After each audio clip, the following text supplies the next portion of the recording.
안녕하세요. 오늘 저희가 함께 살펴볼 이야기는요. 1803년 일본 해안에 나타났던 아주 기묘한 배, 바로 우츠로분에 대한 기록입니다. 네, 우츠로분해. 특히 류테이 타네이코의 도엔쇼세스 같은 에도 시대 문헌에 등장을 하는데요. 맞습니다. 이게 그냥 오래된 전설일까요? 아니면 뭐 할까 시대를 뭔가 훌쩍 뛰어넘는 그런 기술의 증거일까요? 네, 그 점이 아주 흥미로운 부분이죠. 특히 당시 일본은 아시다시피 쇄국 정책 시기였잖아요. 외부 세계랑 거의 교류가 없던 때라. 그렇죠. 철저하게 닫혀 있었죠. 네, 그래서 이런 낯선 배의 등장이 더더욱 불가사의하게 느껴졌을 겁니다. 기록에 묘사된 모습 자체도 당시 상식으로는 좀 이해하기 어려운 점이 많아요. 네, 기록을 보면 1803년, 지금의 이바라키현 해안가라고 하죠. 거기에 이 배가 나타났다고 되어 있습니다. 이름뜻부터가 속이 빈 배, 우추로분해. 네네. 모양도 특이해요. 높이가 한 3m 넘고 지름은 5m가 넘는 거의 원형에 가까운 그런 형태였다고 하고요.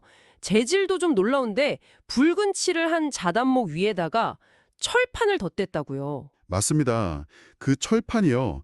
1803년 일본에서 철판을 두른 배라니 이게 좀 예사롭지가 않죠. 그렇죠. 당시엔 거의 다 목선이었을 텐데요. 네, 나무배가 대부분이었죠. 게다가 배 위쪽에는 유리나 수정 같아 보이는 그런 투명한 창문까지 달려 있었다고 하고요. 배 아래쪽에는 또 알아볼 수 없는 기묘한 문자 같은 거, 기호들이 막 새겨져 있었다고 합니다. 문자요. 와. 네, 그리고 또 이상한 게 도시나 노 같은 그러니까 배를 움직이는 그런 장치가 전혀 보이지 않았다는 점이에요. 동력원이 없었다? 그럼 대체 어떻게? 글쎄요, 그게 참 미스터리죠. 어떻게 움직였을지. 정말 궁금하네요. 그리고 그 배 안에 아주 신비로운 여인이 환자 타고 있었다고요? 네, 맞아요. 나이는 한 18세에서 20세 정도로 보였다고 하고요. 머리카락 색깔이 붉고 아주 길었다고 합니다. 피부는 또 굉장히 하얗고요. 붉은 머리카락이요? 당시 일본에서는 상상하기 힘든 모습인데요. 그렇죠. 옷차림도 마찬가지예요.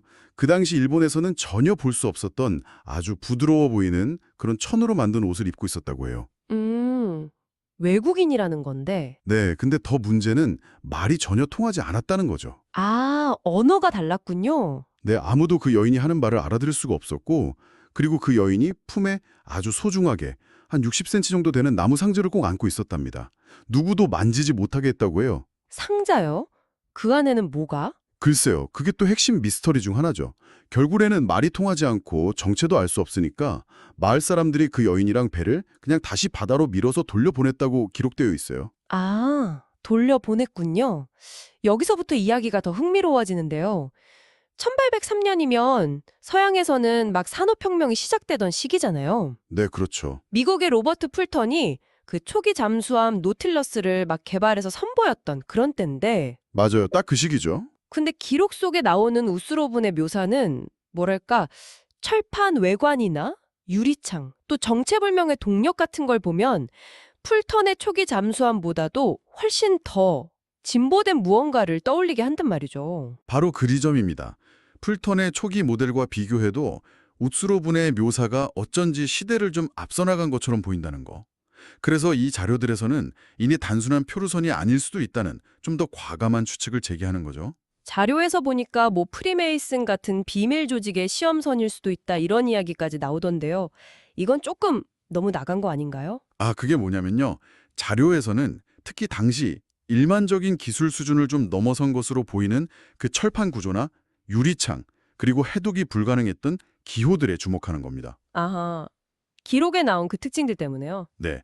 그러니까 이런 요소들이 그냥 우연히 만들어진 표류선이라기보다는 뭔가 의도된 제작이나 혹은 당시 알려지지 않았던 어떤 숨겨진 기술의 가능성을 보여주는 거 아니냐. 뭐 이런 시각인 거죠. 프리메이슨 같은 조직은 그런 비밀 기술을 가졌을 법한 뭐랄까 하나 예시로 언급되는 거고요. 아하, 그런 맥락이군요. 네. 그래서 배에 새겨진 문자가 어쩌면 아무나 좌표 같은 걸 수도 있고 또 그 여인이 그토록 지키려 했던 상자가 혹시 뭐 특수한 에너지원이라거나 장치일 강성 같은 것도 열어두고 보는 거죠. 그렇군요. 그냥 음모론이 아니라 기록된 특징에 기반해서 여러 가능성을 생각해 보는 거네요. 자료에서는 이걸 오파츠하고 연결하기도 하던데요. 맞습니다. 오파츠, 오오피오알츠, 시대를 벗어난 유물. 그러니까 발견된 그 시대의 기술력으로는 도저히 만들 수 없다고 여겨지는 물건들을 말하잖아요. 네네. 자료에서는 이 우츠로 분의 묘사가 바로 이런 오파츠적인 특징, 즉 당시 기술 수준을 명백히 좀 초월하는 듯한 면모를 보여준다고 지적하는 겁니다. 마치 고대에 어떻게 저런 걸 만들었지? 싶은 정교한 유물들처럼요. 와, 그렇게 연결하니까 이게 정말 스케일이 커지는데요.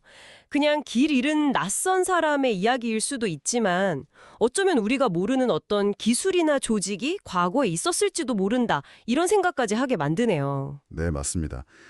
저희가 오늘 살펴본 이 자료들만 가지고 우츠로분의 사건의 진짜 모습이 뭐였는지 명확하게 답을 내릴 수는 없겠죠. 그렇죠. 증거가 더 있는 건 아니니까. 하지만 중요한 건 어쩌면 이 기록이 우리에게 던지는 그 질문 자체가 아닐까 싶습니다. 질문 자체요? 어떤 의미일까요? 그러니까 이 이야기는 우리가 알고 있는 역사의 그 표면 아래에 어쩌면 기록되지 않았거나 혹은 제대로 이해되지 못한 다른 사건들이 숨어 있을 수 있다는 가능성을 계속 떠올리게 만들잖아요. 아, 그렇죠. 이렇게 문서로 남은 기묘한 사건처럼 설명되지 않는 어떤 현상들은 우리가 당연하게 생각했던 과거의 모습에 균열을 내고 우리가 아는 역사의 틀 너머를 상상하게 만드는 그런 강력한 자극제가 될 수 있다는 거죠. 그렇군요.